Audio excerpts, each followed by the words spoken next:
Yes, the Korean manufacturers have made their homework when it comes to electric vehicles, and one of the newest iterations in their EV lineup is the Kia EV3. The small or compact one is indeed smaller than the Kia EV6, which we'll also compare here, and a competitor to the recently reviewed Skoda Elroq, and of course to the VW ID.3. And how does it relate as for that? Is it one of the best small or compact EVs? We're going to find out here with Thomas and Autogefuehl in 4K, full screen, full length. Let's go. In the front, clean, closed look, typical EV. This is here a frost blue color, or like a baby Thomas blue, let's take it that way. Then you have the star pattern design here for the daytime running light, like we know from the Kia EV9. And the interesting thing is that this one here always comes with front-wheel drive, not too many like strong versions and so on. So the acceleration figures are either 7.7 or 7.4 seconds, depending on the battery size. Soon more to that.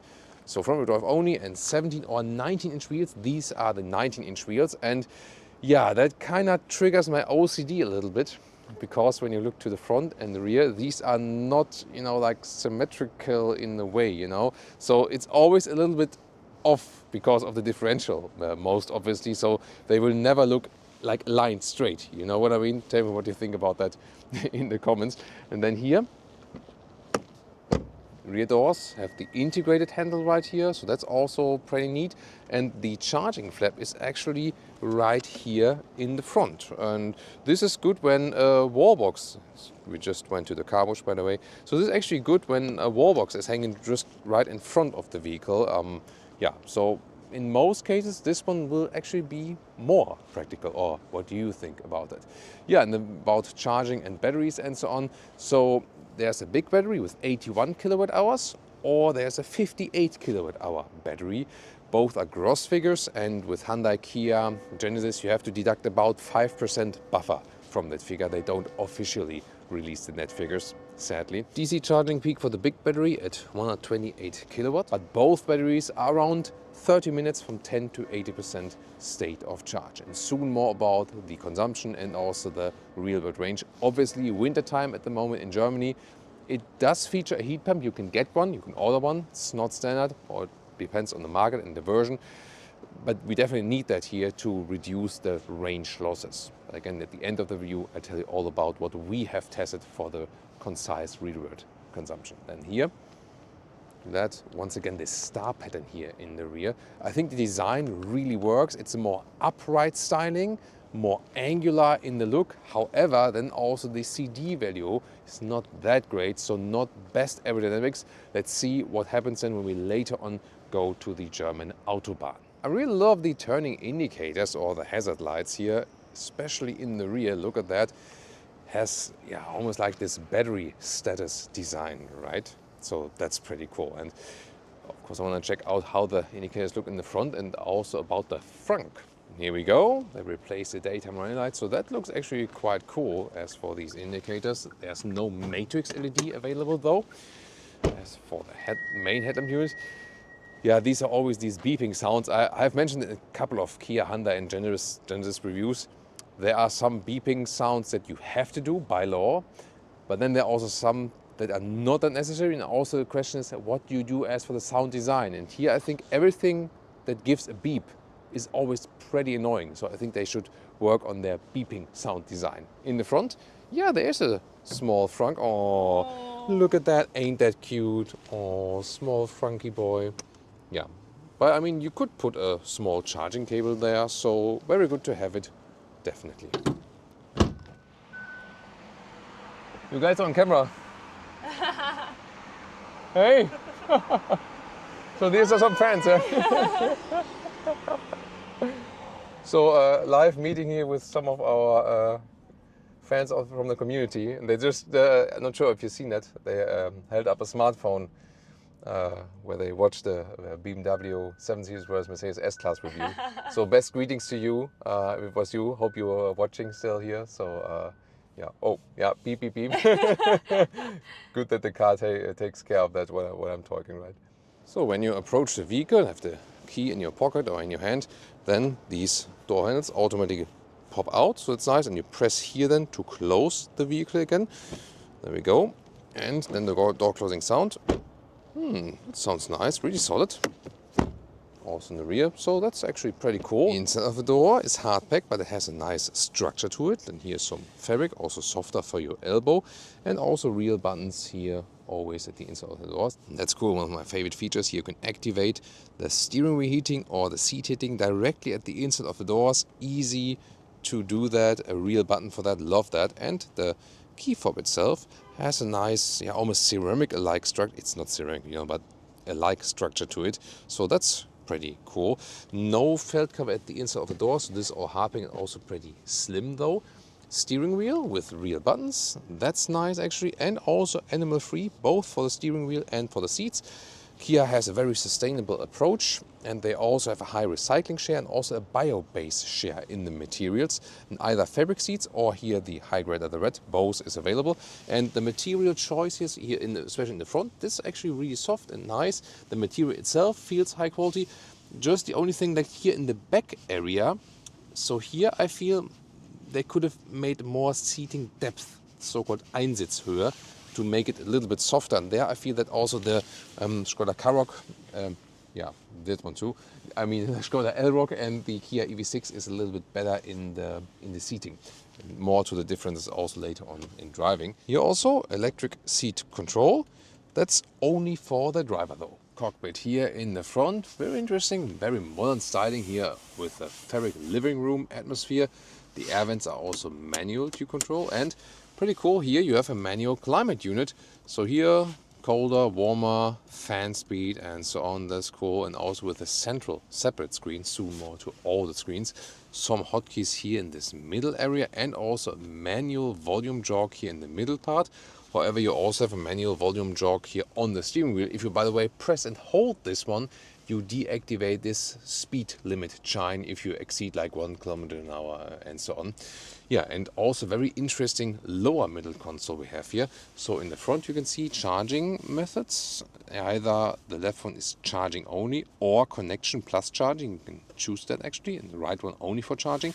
And then here there's like a rubber ground. It's an inductive charging pad, but not ventilated whatsoever. You could also remove that one then for cleaning as possible. The cup holders are somewhat adaptive, but yeah, it depends on, like for coffee cups it's okay. For anything else that's not like Stanley. Yeah, Stanley also works when it's big enough. But like paper coffee cups is okay, but the normal like bottles and so on, it's maybe not tight enough. But you can also, for example, also remove that here completely, and then you have an open space area. And here, look at that, when I push that, bang, bang, they go in again. The right one is getting really quick, right? In the studio they were even quicker still. So a lot of space here. Also in the glove box, you can fit a lot of clutter in there, so no problem at all.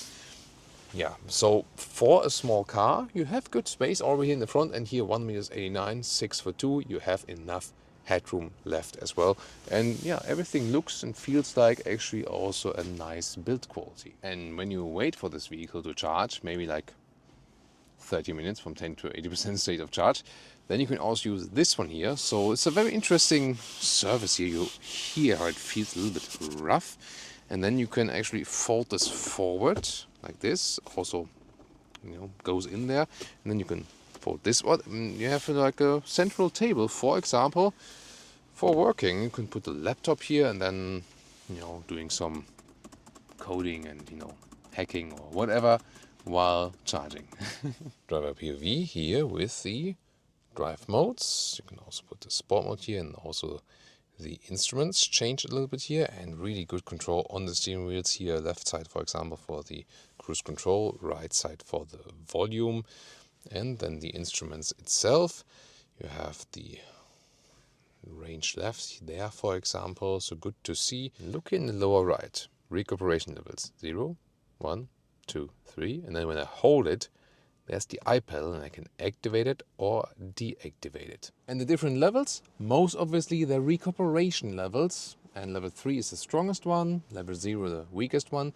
If you restart the vehicle, by the way, it really keeps the level unless you have level 0. That is reset to level 1. All other levels directly are being kept. That is also very rare. And the I pedal is now disconnected from the recuperation levels. And what does it mean? So I can, for example, put level 3 and I pedal, or level 0 and I pedal. And if I have the iPedal activated, then I put in the gear, car is standing still, I put the throttle or accelerator a little bit, I lift it, car stops. So now I deactivate the iPedal and I just lift my foot off the brake. Now I'm pressing the pedal and then the car just goes until I stop it with the brake. And it's also here, it's going automatically forward again just when I press the brake. So the difference is really the iPedal does then a one pedal driving feeling. You can even activate or deactivate it in the reverse gear. That's interesting. At the moment it's deactivated. So the iPedal does the one pedal driving feeling, a true one, but you can activate or deactivate it no matter which recuperation mode you are in. That's interesting, isn't it? In the right side here of the infotainment system, in the middle part, you have a separate AC screen. And indeed, it is also touch, although it's kind of like behind the steering wheel a little bit. But usually you would use it with the real buttons then here. But you can also touch it. Interesting. And then the main infotainment unit. Very interesting are settings EV, because there you can also activate here the battery preconditioning manually. So that's also possible. And also here, for example, the iPedal, if it's in reverse or not. And you can see here in the car internal GPS, it's just flickering on camera by the way. Here, for example, from here to Berlin, it would do 2 charging stops. So it has this route calculation, but you see the speed of the infotainment system, the CPU power is overall slow. Gotta say that. Maybe then more clever to use the Apple CarPlay. Android Auto integration looks like this. Rear seats, first of all, what's interesting, inside of the doors, yeah, it's all hardback, but this is a nice structure for being hardback. Gotta say though. Harman Kardon sound system, yeah, and here also hardback at the lower part. Also the hybrid leather red seats here and the surface for this very version, Isofix outside each. And this, for example, here where I can put the seat belt, so you can easier fold the seats back and forth if you don't use the rear seats that often. Then you fold down this here. Cup holders are not adaptive though. And sometimes when you fold the seats, this one also automatically folds out. So this could be maybe a little bit more stuck in there. What's cool is that they use the EV platform here. And with that all the way the even floor. That's also creating a nice atmosphere. And that's a nice idea here. USB-C chargers actually in the seats. And it's like here and also on the other side. And for the space when I'm driving, it's of course a rather shorter vehicle. But I could still sit here as a tall adult. That works even though it's getting close with the legs. And also headroom wise this works well. So considering the usage of space is good, definitely. And here, by the way, you think maybe, wait a minute, what's this fancy design thing? Here you can also use this one as a jacket holder. So you can put like, like a more like a fine jacket here around. And yeah, this kind of serves dual purpose. So also a nice idea. And also in the rear, we have a real power socket available. Trunk and boot at 460 liters. Let's see what we really got here. So we have this cover here, and I would always put it like this because when you have it like this, it does tend to do some rattling noises. When the road is uneven. Then here about 1.40 meters in width, and the length here is about over 80 centimeters or 32 inches. Cabin trolley, let's see if it also fits in vertically under the cover. Yeah, barely. Yeah, not that really. So a little bit more height would have been good, definitely. And the overall height here, if you remove that, that is then 66 centimeters or 26 inches. Underneath there is more storage, for example, also for another cable box, but you can, for example, also put the cable then in the frunk, as we showed to you. To fold the seats, I can grab around here. That's actually fairly possible. And then fold the seats like this, and total length is about 1.60 meters or 63 inches. Sport mode. Woo.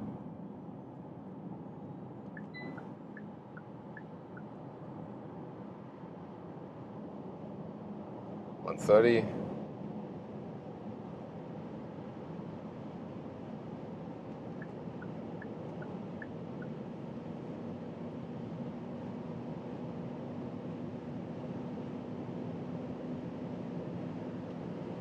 Okay, 170 kilometers an hour. Yeah, Yeah, I think for most cases that's enough. 7.7 seconds is the acceleration figure here in that front-wheel drive version, which is always standard front-wheel drive. And with the big battery, the small battery would be a little bit quicker at 7.4 seconds. Yeah, the question is if you would feel that so much. I doubt, maybe a little bit. Yeah, I mean, it's not the quickest one. That's also a biggest difference to the Skoda Elroq, which is available in a quick all-wheel drive version. So if that is important to you, then of course the Elroq would be a better choice. On the motorway so far here, I think it's decently silent, not too loud. Or what? Does leans quite some bit. But it's actually quite nice, right? Like so, this being here front-wheel drive version, and usually the EVs with the rear-wheel drive, there the wheels in the front can turn freely, and that's actually better than for the turning circle. But let's see here. Yeah, I mean it's nice, it's fine. You can get along in most U-turn situations definitely because also of the wheelbase and so on. But yeah, there are some rear-wheel drive EVs that have a shorter turning circle. Gotta notice that. So now once again, one more time on the motorway. Let's see, from 60. Yeah, that first punch is nice. Now like 120. Yeah, that was like 60 to 120. That's actually good. And now, let's say like a realistic motorway speed, like 110, 120 kilometers an hour. I think it's good and comfortable. It's fine. Also suspension-wise. This doesn't have like a super sophisticated suspension or so on. Let's also see how it behaves when we face some bumps and so on. I feel that from the tire noise and the wind noise itself, it's not too loud. But when cars are passing us, that is more notable. But overall, I think it's a vehicle where you can get along with like here, like 30 kilometers an hour, like 80 miles an hour on the motorway. We can also, of course, use the assistance systems.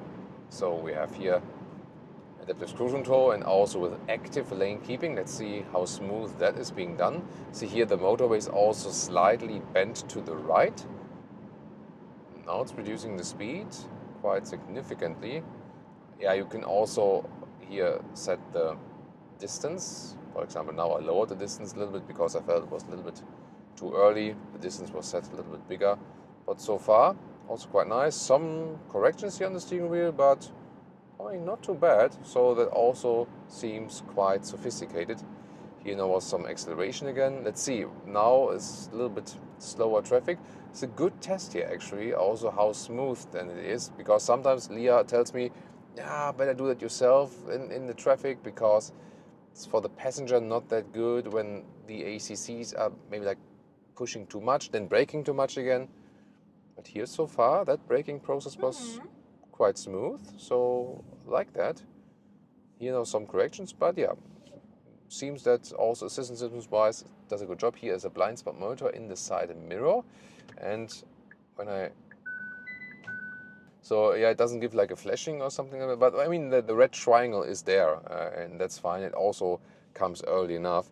What I also realized, like when you drive a little bit slower, that it has a very good roundabout visibility. But here, this is more like this typical upright design, and that's why we can see very well what's going on around us to all of the different sides. Yeah, and even though the rear window is kind of small as well, I can see very well through there without needing like an additional digital mirror or something like that. So yeah, I mean, it feels good in the city. It also makes a good job on the motorway. Of course, we'll test it even further, and I'm really looking forward to the average consumption, of course, at the end of all the driving and so on, because efficiency is definitely always the key. But here now also, I mean, like the cars are passing quicker on the other side, but that's fine, you know, the noise is a little bit blocked here. So it seems to be that especially all the noise that you conceive on the eye level is actually quite good. S combination, let's see. Oh, Leah is already taking on the handle there. Yeah, it's pushing us a little bit in the corner, overtaking here the Model 3. Accelerate now out is nice. And I also don't feel like a big difference that it's front-wheel drive with that acceleration figure. It is fun to drive, definitely. And the steering is also nicely calibrated. It's not the most direct one, let's take it that way, but it has some resistance and it's also precise. It has no dead zone area. So it is fun, definitely, yes. Yeah, the rear-wheel driven EVs are a little bit more fun to accelerate out of the corner. Gotta say that though. But here still has some power. As for the consumption and real-world range, well, of course here winter time in Germany and also driving on the Autobahn with notable speed, you have to calculate with almost 23 kilowatt hours on 1 kilometers, so 2.7 miles per kilowatt hour, and that would be for the big battery a real-world range of 340 kilometers or 210 miles. Not that good, honestly. I mean, look at that vehicle. Yeah, size does not really matter for EVs that much. Actually, when the cars are longer, the aerodynamics are better, and weight also doesn't play the biggest role. More about really the aerodynamics and also the efficiency of the motors and so on. Does have a heat pump, so let's say it's still okay. But it's clear that the focus here is rather on being a city EV for the whole concept and so on. Then as for the pricing, it starts less than 40,000 euros if you get the big battery as it stands right now, and since it's not the most efficient one, you should get the big battery. It's over 40,000 euros here for a German price, for example. And with the big battery, it's about 3,000 euros less expensive than the Skoda Elroq. However, if you go then full equipment, Elroq versus this one is almost 10,000 euros less expensive. However, this one is not available with all the features that the Elroq is offering, like adaptive suspension, all-wheel drive with a quick acceleration. That's not even available here. So it's rather fairer to compare the big battery without much equipment, you know what I mean? Inside the Kia company now, the EV6 still has a lot of stuff to offer that this one does not offer. I think the EV6 offers better seating comfort, and also the fast charging is way better. So if you use it for like long-term commuting and so on. So once again, city focus here, lower in the price. That might appeal to a lot of people. And for example, also the Volvo EX30 is one you should consider.